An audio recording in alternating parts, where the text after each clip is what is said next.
Good afternoon. Welcome back to the B&H Event Space. Today we are helping you utilize the drums to enhance your music, hosted by Antelope Audio.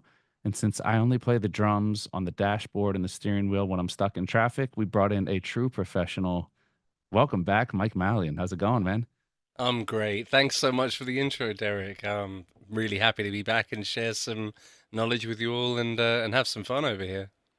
Awesome. Well, look, I get to have extra fun today. You get to do the work. I get to sit back and listen to you make music. So I'm going to sit in the background. I'm going to see you in a bit for some Q&A, Mike, and I'll invite everybody out there. If you guys have any questions at all for Mike, feel free to drop it into the comments section on YouTube. And Mike is going to be asking if you guys want to share any of your own stuff. So, Mike, you'll get more into that, but we're going to drop a link for that as well. So when you guys see that pop up, it is a way for you to submit your tracks. But Mike, I'll see you in a bit for the Q&A. I'll let you do your thing.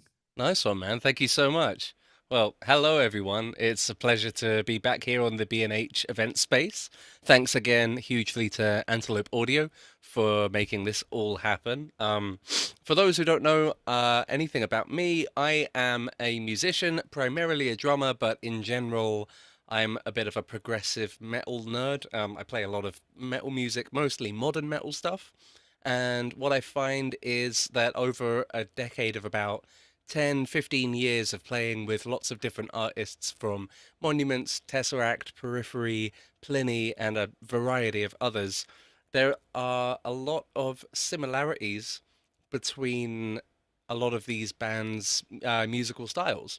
And it struck me after, I think maybe in the last 5 years or so, that there are so many shared techniques and almost sort of mathematical approaches to how the music gets all the accents get played around with, pulled around, and how time kind of gets bent to create a kind of polymetric or kind of weird time signature-esque sound.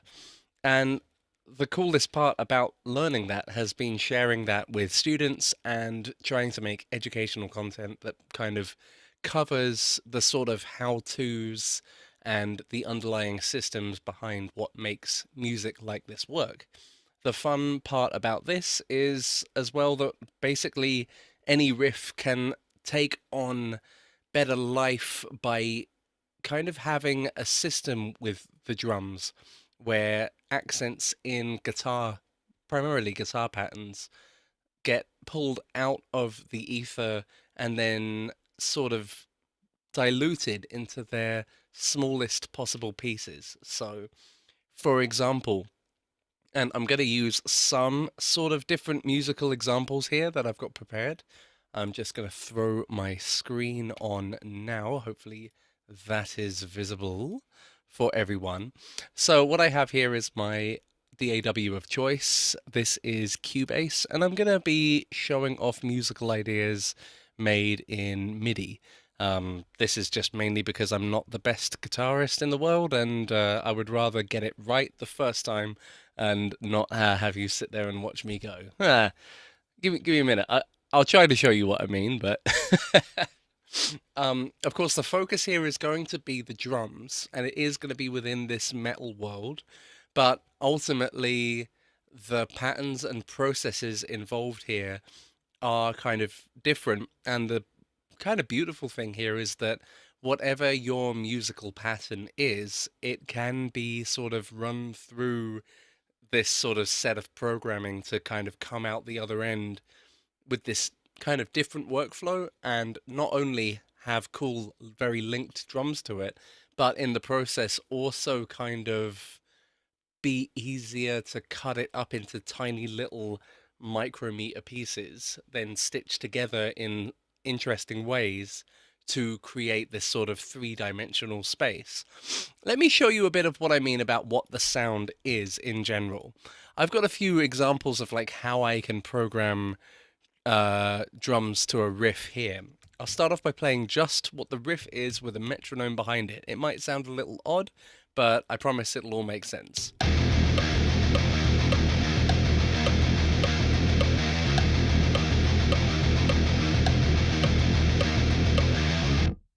So this is a really interesting little pattern that's mostly made of a mixture of mostly a repeated 5-note pattern, this loot do do do do do, this kind of pattern that's just these particular notes here.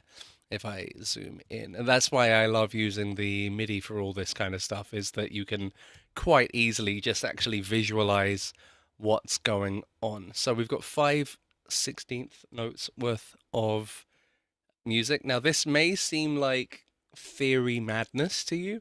So what I'd love is, Derek, if you can keep an eye on the comments.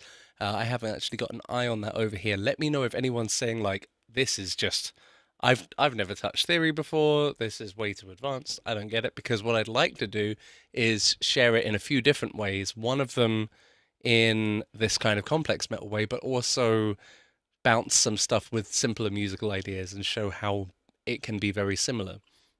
And that will relate really nicely to how I was planning this out with Derek beforehand, and that he mentioned, and you may have picked up on him saying that I'm going to actually be inviting you to submit music to be kind of analyzed and reviewed, and then sort of gone through the same process as what we're going to do here. That's the really fun part. Now, don't worry, that's not a thing we're going to do today. We have a second stream planned on August the 8th, and that's where we're going to be doing the sort of listening to what you've got as a result. So have a listen to what we've got going on, ask any questions as we go along, and we will sort of make that all work. Hopefully, whatever questions you have now, I'll have sort of naturally answered as we go along, but I'd really love to hear whatever you would like to ask. So if we were to have a look at this visually, please ignore this. This is information telling my guitar thing to change from open or palm muted notes to open notes. So it's sort of like a modifier for what the right hand is doing. We call this key switches, and that just affects what this instrument here that I'm using, called the Odin 2. It's a guitar. It's a really, really great guitar plugin because it just spits out 2 pre-recorded guitar samples left and right, and then you can load 1 stereo amp onto that, and you've got this 2 guitar sound very, very quickly with only 1 set of amp controls. Here I'm using for this a bass of the STL Tone Hub, which is a lot of fun. So let's show you what this looks like. So here are the notes, and this one, and then that has just been copied from the guitar to the bass.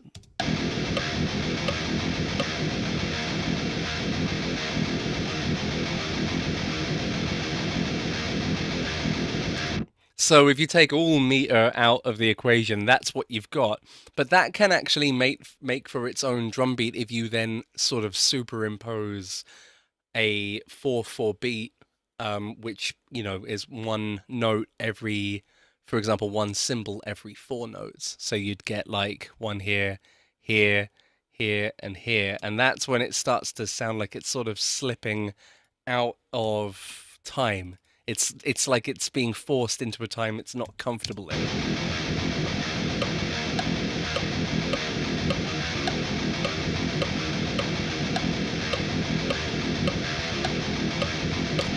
I don't know if that kind of helps seeing it in a in sort of a more visual way. I think in a lot of ways this whole process can seem quite complex. I'm just going to save something that I think that is slowing down things here. So it can seem very complex and weird, but when you look at it with the drum patterns that we can pull out of it, basically here is an example of what drums could be doing to this. I like to use the piano roll for it, so I'm going to show you kind of what colors are what notes, so it's a bit easier for you to see. I use C for all my kick drums. I use D or E for my snares. That'll either be yellow or somewhere in between. And then cymbals are kind of usually up here, green or blue. For now, that's kind of enough.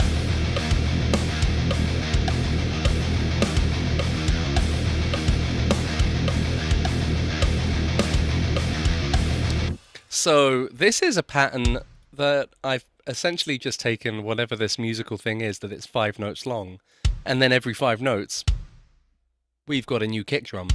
So basically, if the phrase repeats, you get a kick. And the phrase just so happens to start on a low note.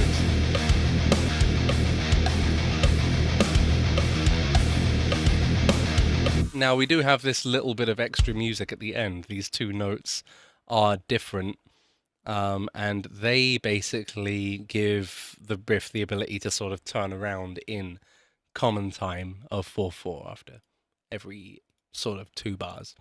But there's lots of things we can do with metal riffs here that work out really nicely. We can basically play with the energy and do all sorts of different things. One of my favorite things to do is to just demonstrate how powerful having snare drums in full time, or every 2 and 4 of the 4/4, 1, 2, 3, 4, sounds like this.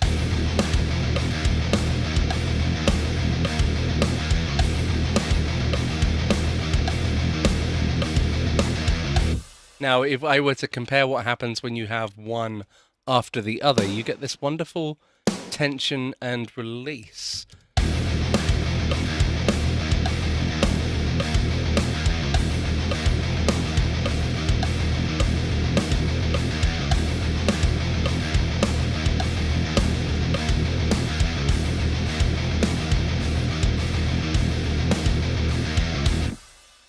Now, that is just the beginnings of like one example of where kick drums can go.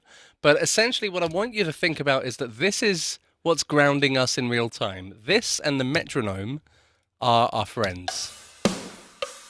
They're both in 4/4. That's just sort of like what I like to call the common time, and this is what a lot of music is just sort of made in some way. This has no reference to what those notes were.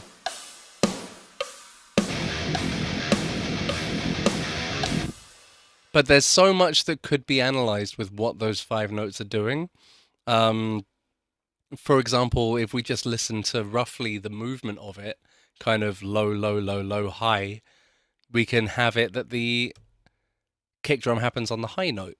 And then we'd have to count 1, 2, 3, 4, dun. Or you can use a nice little MIDI trick and just make it 5 long, 5/16 long, and go blah, blah, blah, blah, blah.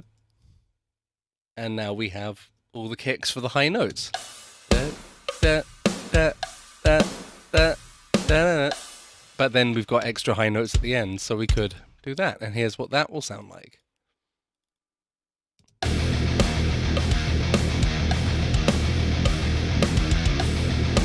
I'm gonna go ahead and make the drums a bit louder here. I feel like they're a little drowned out by our wonderful guitar-y, bassy madness.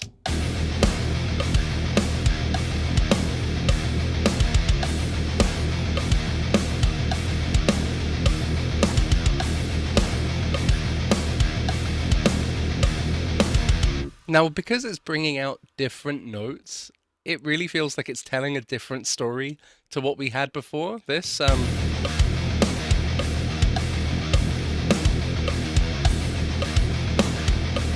so this feels more like a chorus, maybe?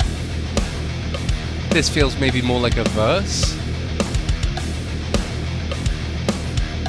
Such a small change, and so much of metal is so homogeneous, loud, angry, constant energy-wise. Like, there's so much constant, something's kind of existing most of the time, and there's in most metal bands, not much space. So little things on the drums give us basically the room to be kind of I like to think of drums as the conductor of the energy.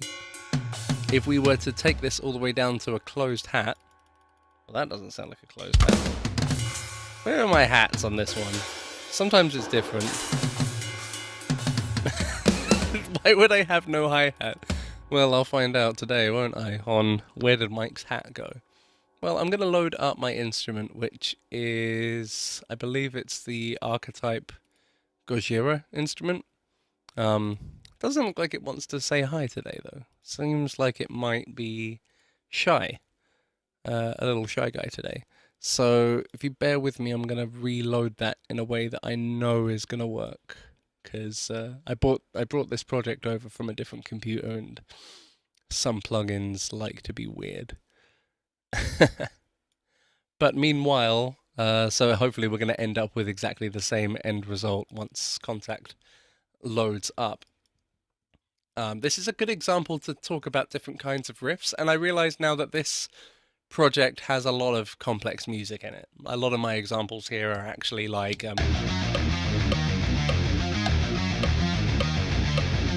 and various other quite like classically influenced kind of weirdnesses. But if I were to show you the process of, say, taking a simple riff and then making this drums happen to it, even if we get rid of the whole idea behind having like complex drums or complex tunings, I'm just going to stick to like a guitar that's in standard E, and we'll even just go power chords, to be honest. This will only take a second. This is probably, I think this is sort of the, oh, I'm one change away from this actually being a Green Day song. So I'm just going to go ahead and do that, because I've sort of landed on that automatically in my head, and I've just had a really fun idea. I love coming up with ideas on the fly to sort of show off how a process can happen. I feel like if I can't do it in the moment, then I don't understand it well enough to teach it. Wrong tempo. Not quite my tempo. The Whiplash references will continue in my head forever.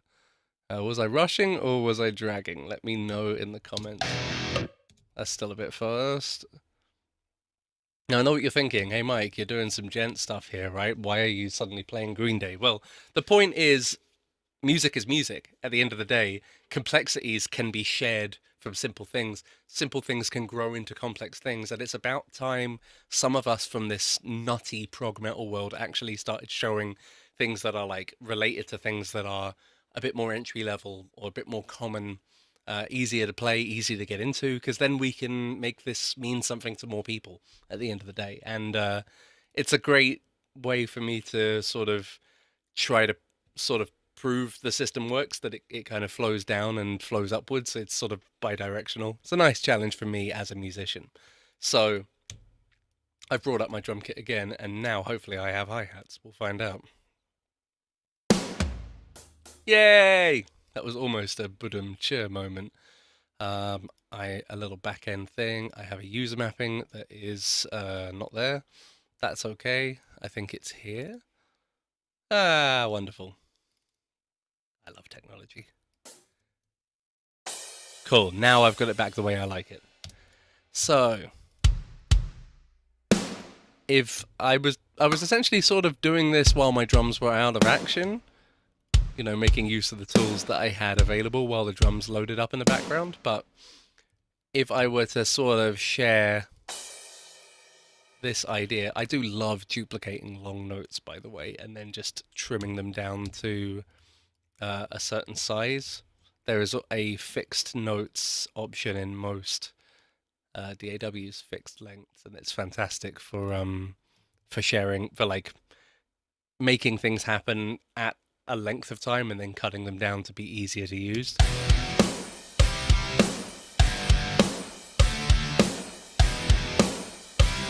Still kind of the wrong speed. That's more like the original, but I'm going to keep it a little faster, just to keep things moving here. And of course, I put kick drum with notes.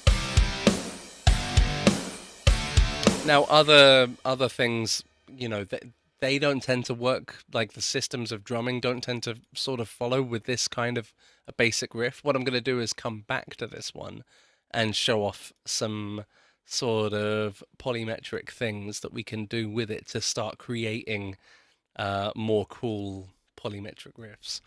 Actually, I'm kind of tempted to just start on that now. I tend to jump around a lot on these sorts of ideas. So there's our Green Day. Now we're going to make our, what do we call a progressive metal Green Day? Greener Day, the Day of Green. I like that, the Day of Green. That sounds very much like something a band who thinks too much about what they're called would call. So, and that's a lot of prog metal is kind of thinking too much. So what we're gonna do to demonstrate it, I'm gonna kind of basically look at what we have in terms of rhythmic information, 2/8 notes, and then a break of 2/8 notes, and that's repeated. The notes change, but rhythmically, that's all that's happening. 2 on, 2 off, or 2 on, and then an equal size space. But if we were to do something like cut down the amount of space,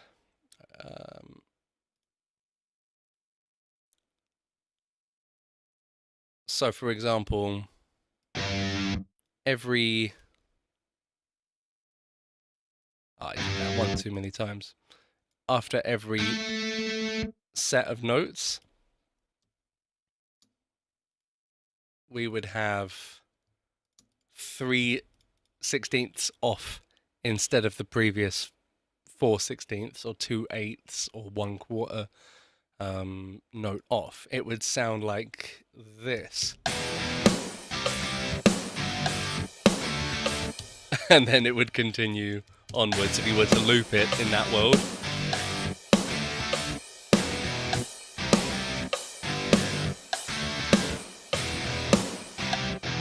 And then I don't like how that would then loop if you were to then treat your structure, the law of the structure in the common time, which is what tends to happen in order to keep the music still be enjoyable. But it feels like it moves too fast for me. And I kind of saw this coming in my head when I was sort of coming up with the idea. So what I'm going to do is I'm going to do this. So this essentially it becomes a 7/16 thing because it's 1 2 1 2 and then a break of 1 2 3. And I'm just sort of using the length of this one to make up for the gap. And now I'm going to cut these all down. It's just a way that I like to show off note length versus rests. And then that's one way that you can be sure that you're not just clicking in space and kind of getting it wrong. Because, dragging these out, losing 3 notes, takes it from 5 to 2. And then each one has its 3-note gap. And it would sound like this.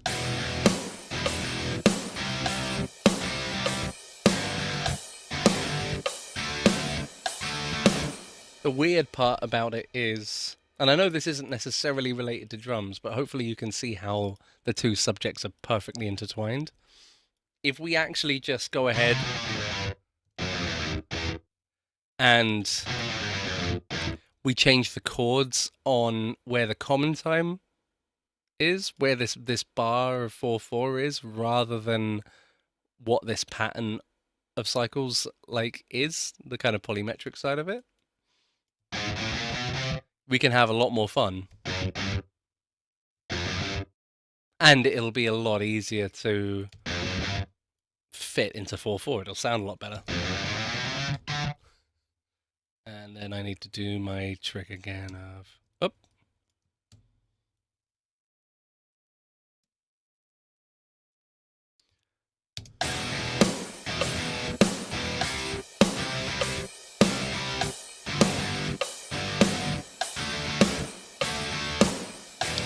And then I guess we'd have a single note there, which would be... And then we'll loop back around. Now, here's where we can play with drums to make things interesting. If you're ever having trouble with this, you've got the ability to have, in a lot of DAWs, you can see one MIDI part that you're working on while looking at another one ghosted out in the background, and I really like this, specifically about Cubase. So what I can do is take my kick drum and put it every note that a guitar starts.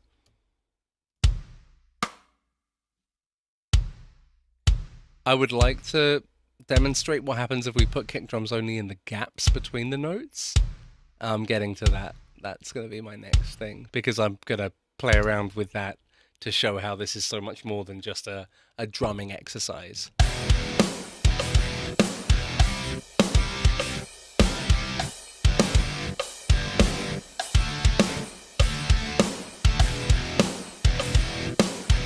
He walked that lonely road, the only road that he has ever known, and now it's in 7/16, and he's wondering how he got there.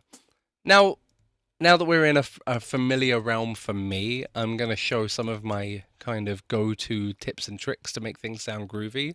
One of them is a pedal hat in eighth notes, while the cymbal is in quarter notes.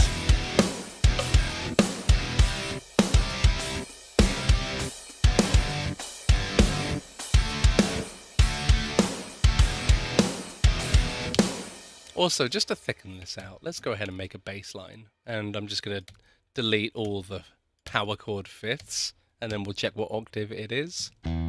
It's too high. Survey says no.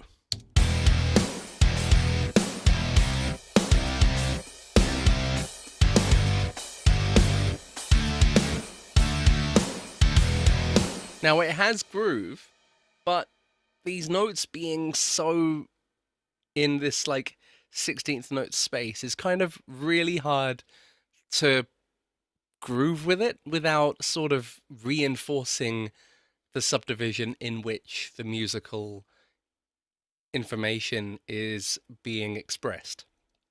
And this goes for a lot of different things, but mainly it goes for this genre. But syncopation and groove, having a 16th note tambourine, checka checka checka checka cha, something that kind of, if you've got one of the bam bam bam bam bam bam, it's going to sound groovier when someone in the background is going dun dun dun dun dun dun dun, or some kind of tambourine, 16th note hi-hat, something like that.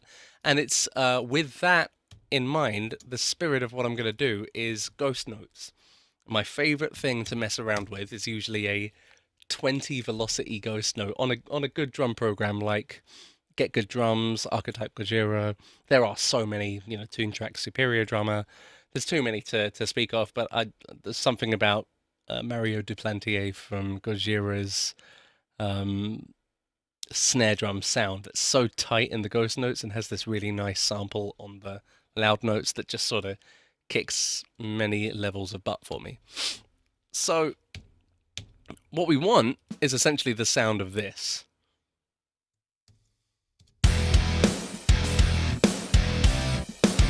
Okay, maybe 20 was a bit low. What are we going to go for? 40? Is that going to sound weird? That's a bit loud. We want something that sounds pulsy and top-endy, but nice. I think 30 it is. But that's completely unplayable. And I think you might have remembered when I said I used different notes for the snare. What I tend to do is have my quiet snares all on the D and my loud snares on the E. And that means that, like, if I want to randomize the velocity of ghost notes or move them around, I can select them independently to mute them for a certain section. It just helps me to visualize what's going on. It's much harder when all the snares are on one line and you're relying entirely on velocity. Sometimes you can, do color by velocity, but I find my brain prefers to see color by pitch, and then this just doesn't work for me. So this is a good way. Now, what we want to do essentially is follow two little patterns, and you can do this with your own music. This is one of my favorite things to do with ghost notes. No kick and snare at the same time. So if there's a kick, delete snare. And this is what I mean by programs that I was talking about before. I don't mind so much about the accents because they're important with how they lock in with those guitars. But essentially, if there was a kick, there's now no ghost note snare above it. And this basically does the job.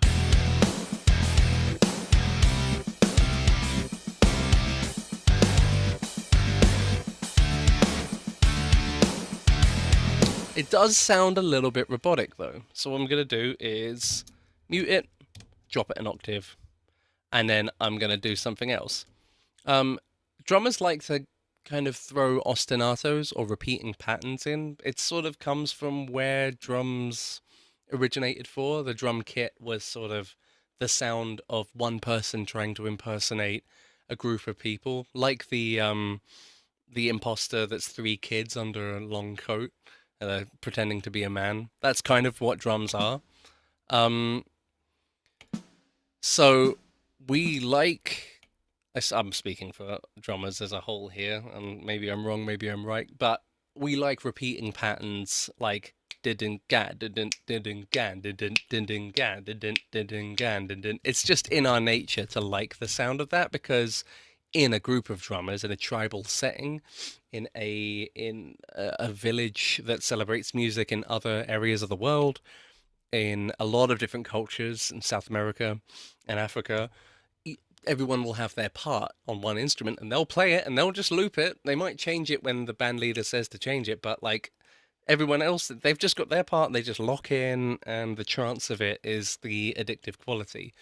So this is another example ghost pattern that kind of ignores what's going on in the kick drums, aka the sort of the polymetric world, and it's focused entirely on this common time.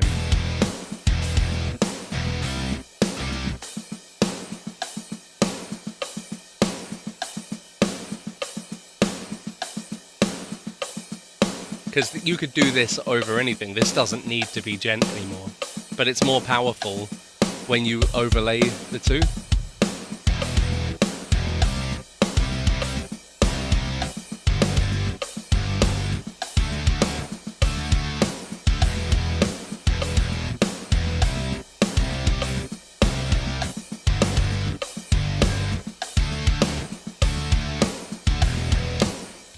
I'm starting to like this Green Day song. The Day Is Green song more and more. So we can find common ground between these two parts as well. Now, I don't usually show them overlapping like this because it's more the mentality as a drummer I've learned to sort of try and do a bit of both. Try and fill the gaps, try and keep an ostinato going, and sort of find the middle ground between the two. Obviously, we kind of can follow the whole no snares over kick rule to see what happens.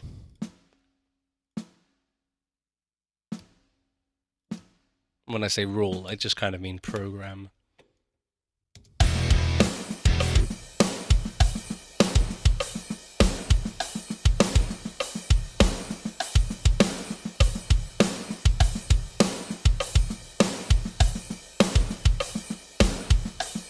Now, another really nice thing that you can do is take certain snares, and I can't really tell you one specific rule for when this does work, but I just have a feeling that my drummer brain knows that if I wanted to do this particular thing, it's going to work best on these ghost notes, mainly because they're right before the end of a bar line. What I'm going to do is I'm going to split them in two. They're now going to be little 30-second notes. And the reason I've picked the end of the bar ones is that that's a pretty good program that you can follow.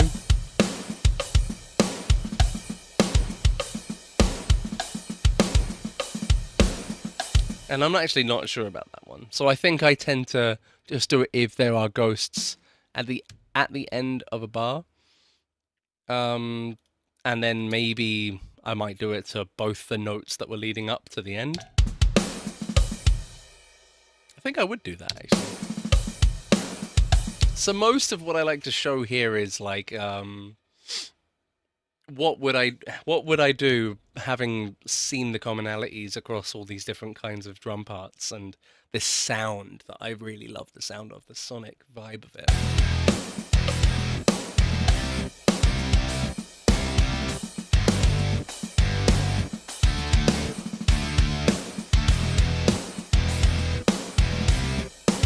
It works really nicely for me, and it you could go a lot of different directions with it. you could go half time with the main snare, and then the ghost note pattern will be different to accommodate for the wider space.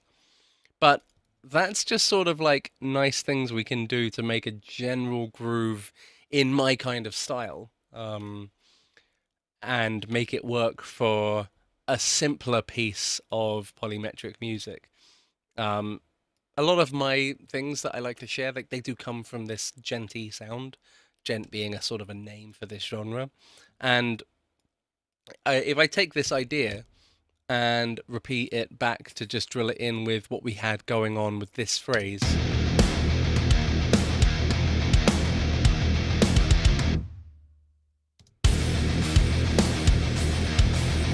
Something was going on there. Ah, we put it on the toms before we gave up. There we go.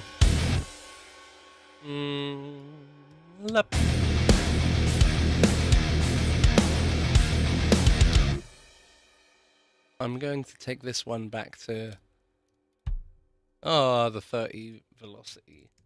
There we go. 127. I love that insert velocity function.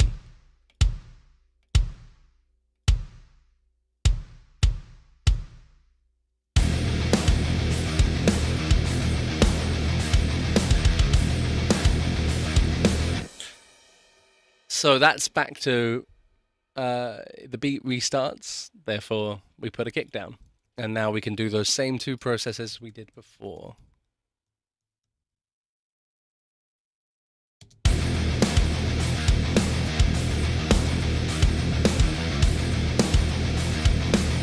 Now the ending feels a little empty, so I'm going to throw another kick on. And also, if there's going to be two kicks, one after another, while there's a left foot thing going on, the right kick is never going to be able to go, well, I mean, it can go dun-dun, but it's a real pain in the bum. It would be much better if we could actually go dun-dun. We can sort of lead into that. It's more musical. And I'm seeing this and that being next to each other because it's waiting on the other side of this bar line.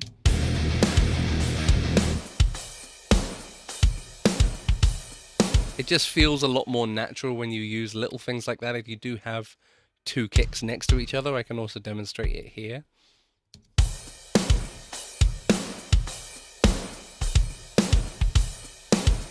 Just gives that heartbeat feel a little more. And then we've got our pedal hats on the 8s, and now we can put our snares up on E, unsolicited, no snare drum, no snare enabled snare in between that.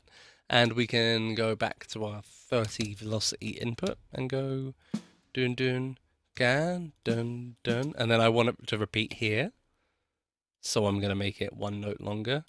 Then if I duplicate it, I know it's going to start here and here and here, and then I'll use my fixed lengths hotkey that I made to do that. And then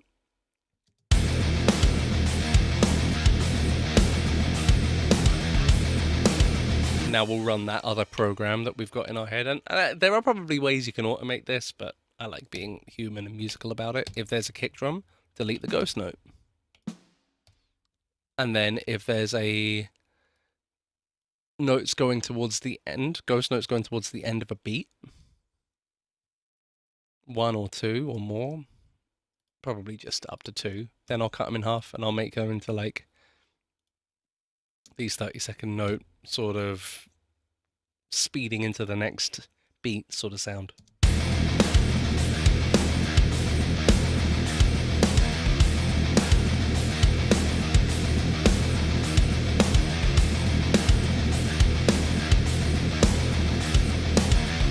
I feel like in this context that just doesn't suit the vibe. So, like all of these things, it's sort of to taste. Seasoned to taste, if you will.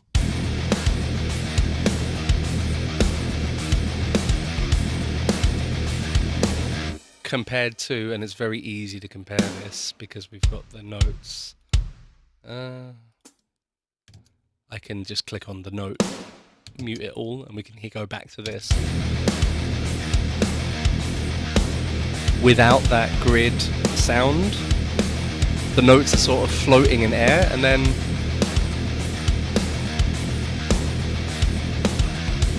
it's It's like we got our metronome back, you know?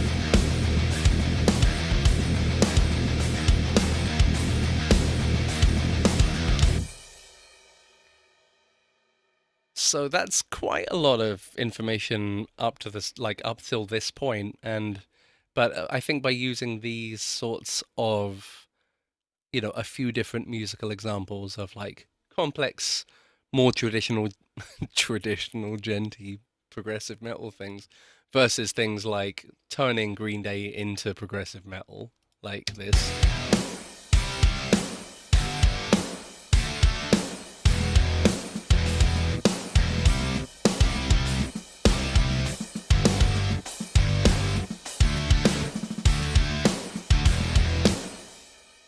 Now, I really wanted to do something with kick notes in the gaps here.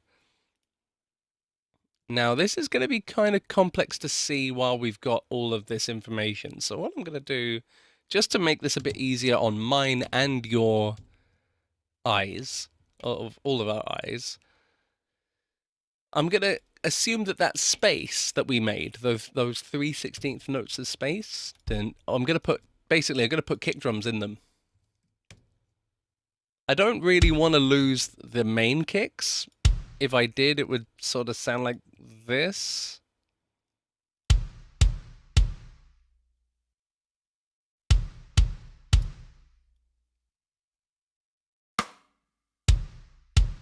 And it would be a bit, well, I don't think I'd like it so much. But if we blend the two, just putting kicks in the 16th notes that we made breaks, of the notes that basically haven't got any guitars.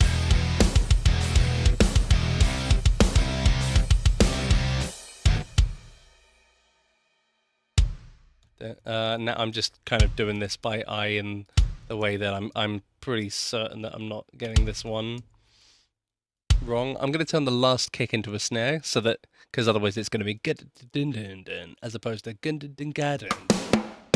so it'll sound like this.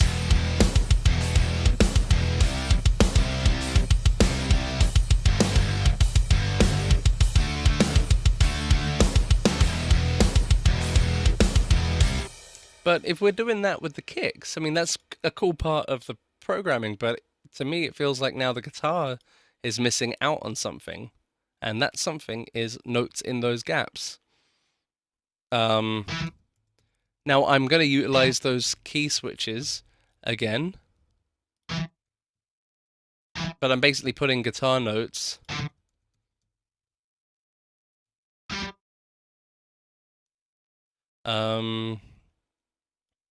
I'm not sure what I'm doing with this actually.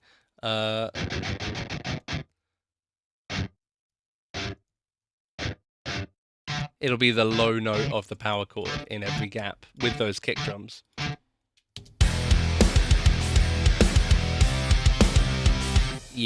I kind of knew that was coming. So what's happened here is that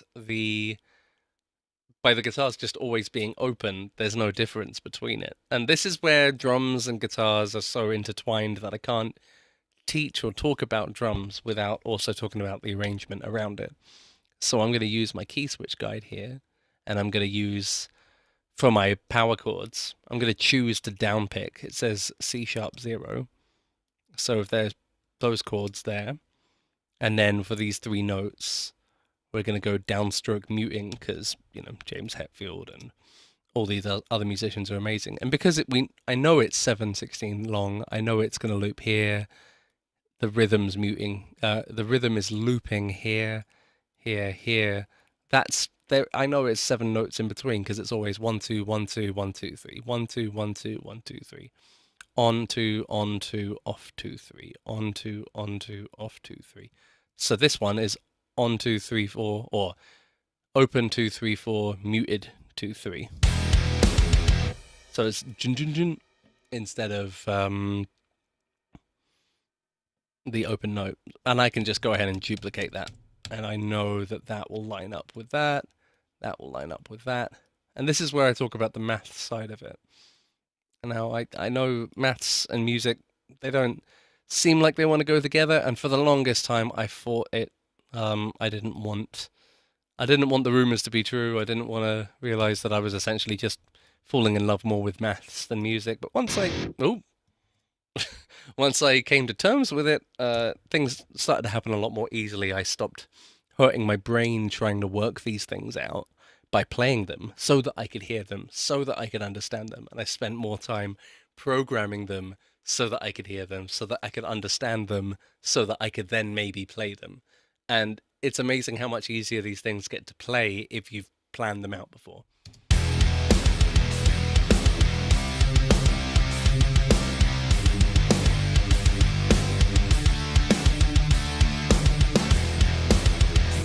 So it sounds actually really quite cool.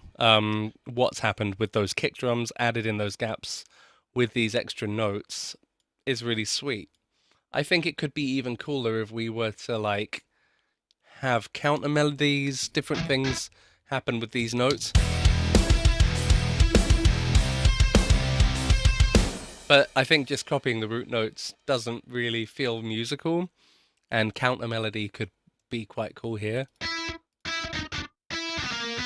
For example, la-da-da, or just the octave above. And then preparing for an ascending scale. And then you can kind of continue that melody of notes. You can create a new story for this extra piece of music. And it's all come from the kicks, but there's so much more going on.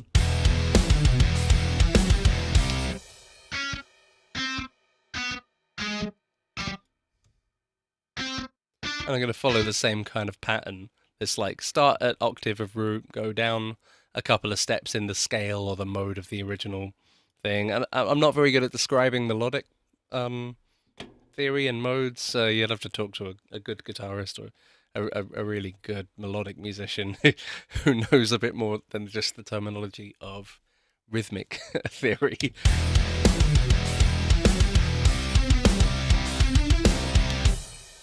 And then that pattern works really well. And then I'm going to throw a wild card because my brain's shouting it at me. Or more ascending.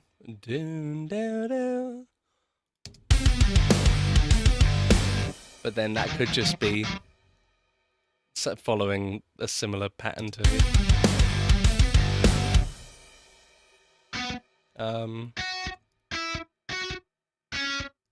Now suggesting our way into the last chord.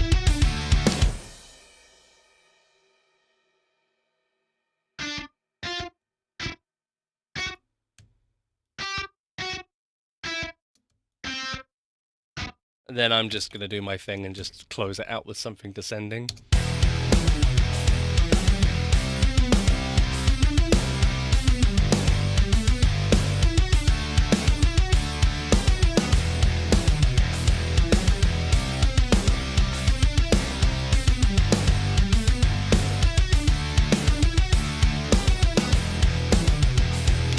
Really cool version of that riff, and we can always go back to this one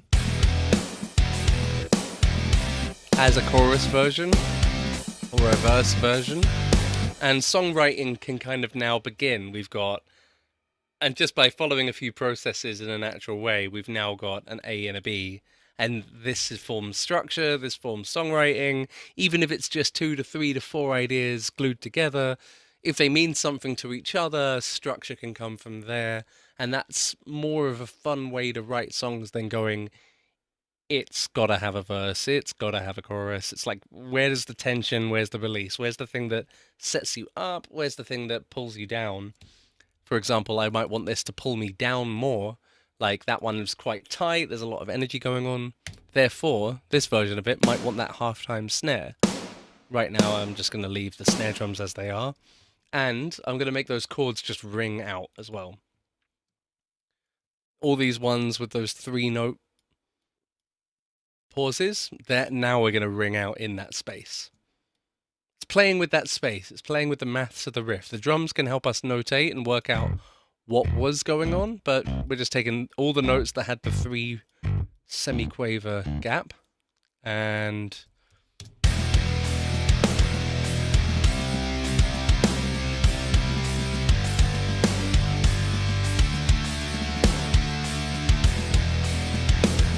it's quite cool, but like you could even play with some of the key switches to make it sound a bit more like a little bit more interesting, like chug open, but or you might make layers, you might focus on vocals, anything like that. And that's how I got from Green Day to The Day Is Green. The Day Is Green and Heavy. There are so many more examples that I have to sort of show, but I feel like this is usually a good point to check in with you all and see how you feel about what it is I've sort of been saying, how your brains feel, um, and whether or not there've been any questions or anything like that.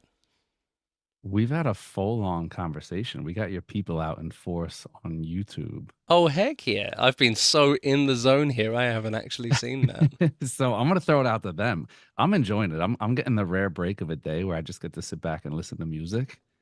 Epic, So man. I'm gonna throw it out to the family over there on YouTube. They're going back and forth with each other.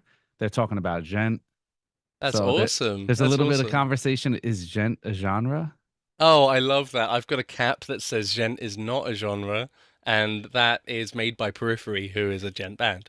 So I would call it I would call it a movement, like Okay. unironically, because it feels like it was the birth of the internet and affordably priced software, slash the ability to share ideas online, the ability to just download instruments and make music with them, and then have forums to talk about them, and then make MySpace pages to share them, alongside the unfortunate reality of um, what pirating software did negatively to the industry, but what it allowed people with little to no income to then create music and then eventually purchase the stuff after the fact. I do not support that entire movement whatsoever. However, I think it's an integral part of it. You can't have. I think the same sort of thing happened in the dubstep world. I think the same sort of thing happened in all of these technologically advanced musical genres that involved a lot of people sharing ideas on the internet. And now I go to these events like Radar Festival, Euroblast, what used to be TechFest, which is on break now, but and then there are that kind of community, the gent community. There's an obsessive rhythmic sort of group there, and if gent doesn't exist, then they don't exist, and it's not a thing. And I haven't been meeting people around the world who are like into this same kind of weird thing. So if you don't want to call it a genre, that's fine.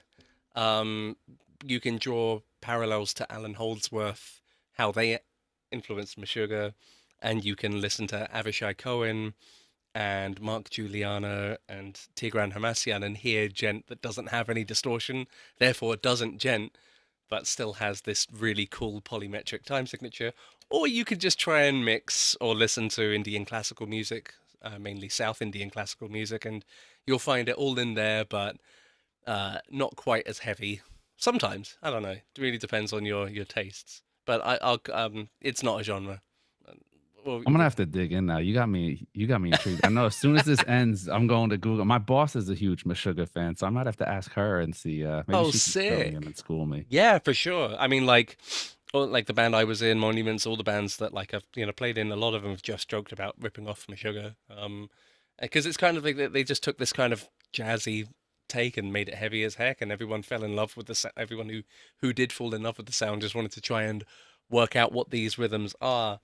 And it's one thing that I've noticed the more I've done it, I'm in a really unique position to have played with so many different artists and to have analyzed and learned so much material from, all these bands, inspired by this movement. And now it's like I can deconstruct it in my head like pretty quickly, and I can see the patterns. And so I'm like, well, let me just show the patterns. If I'd had someone showing me it visually earlier on, I would have maybe I would have bashed my head against the wall a little bit less. And I'm a Mm. big fan of anything that just is a bit less frustrating and a bit more fun to do. And that's why I want you all to share your music with me for this next live stream on the 8th of August. There is a link to sign up your interest to that. And basically, what I want you to do is make, a music version, melodic thing, and then the drums to it so that I can just mute the drums later. Just tell me what BPM it is, give me a little bit of information. There's another form for that one, but I'll send you that one via email once you've filled out that one that we're sending out now, just so that you can spend some time. You've got weeks to go. It's not a competition, there is no winner. Anyone who just shares music within this communal thing for the next one is going to be winning in their own right because we're all part of it. And I'll just pick a few of them, or I'll pick a couple at random, and I'll do this process with it. And it doesn't have to be complicated.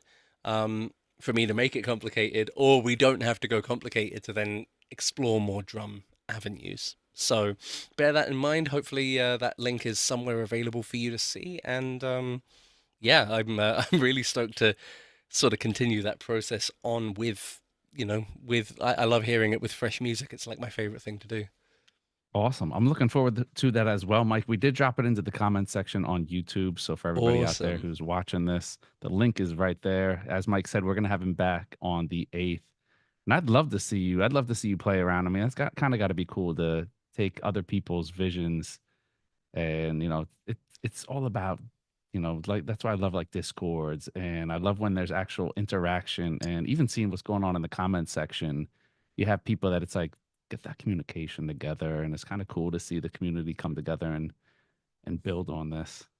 Yeah. The more I realized that that was the part I loved more than anything else, the more I love spending my time doing stuff like this because it's more meaningful to me to see other people get fired up and to share their ideas and then take them further. That's why I love being a tutor so much. And it's why I'm considering taking this whole process and turning it into a bit more of like a monthly sort of workshop on a platform like Patreon or something. But these are decisions I have to take really carefully as well because once you start a rolling thing, you kind of want to be sure you're really into it. And I've just been sort of I've spent like half of this year made quite a massive career decision in leaving my band Monuments and sort of exploring this space more, exploring other spaces. So it's been a lot of messing around. I think and originally my plan was to sort of show that this is sort of what I'm doing there already because I had the plan for it when we set this whole thing up. But at the moment, I had then realized this is actually a much better way to just test the thing in, you know, and see how it actually works before committing to doing it every month. You know what I mean? Awesome. Well, Mike, it's always great having you on, man. Where can people find you, just in case they have any questions or if they want to know more information on submitting? Thanks so much. Well, for the information on submitting, it's really going to be down to that link. It's going to put you into this particular thing. But of course, if I hear about it on any of my other platforms, I will point you to that as well. You can find me on most platforms under the name Malyan Drum. That's my last name with the word drum added to it. There's a link I could share with you to post out, which is linktr.ee. I'll just write it in the chat here if I There we can go. work We'll get out that how. dropped into YouTube. Hey, um, where'd it go? tr.ee/Malyan drum, and then everything's there. Oh no, that's not Awesome. it. That's www. We're making you work too hard, man. Nah, man. I when I'm doing streams on my Twitch, like everything's breaking, and I'm like having fun with it all, and I'm just mucking around and working it all out. And the joke is, pro streamer, pro streamer, pro streamer. Everything is burning. Um, so this has actually been one of the easiest ones for me in quite Awesome. a while. Awesome. Well, it's always great having you on, Mike. We're going to be seeing you back here in just under a month. So a couple weeks out. Hope we get Yeah, some man. submissions in. And to all of our viewers out there, get something in, submit, come Yeah, back yeah, on for the sure. 8th. And I think that'll be fun. That'll be fun to see you playing around with the work that people have submitted. So August Yeah. 8th, right back here, same channel. See you guys all then. Huge thank you, of course, to Mike for blessing us today and to Antelope Audio for supporting it and putting us in touch with Mike. It's been a great relationship, man. Yeah, I love it so much.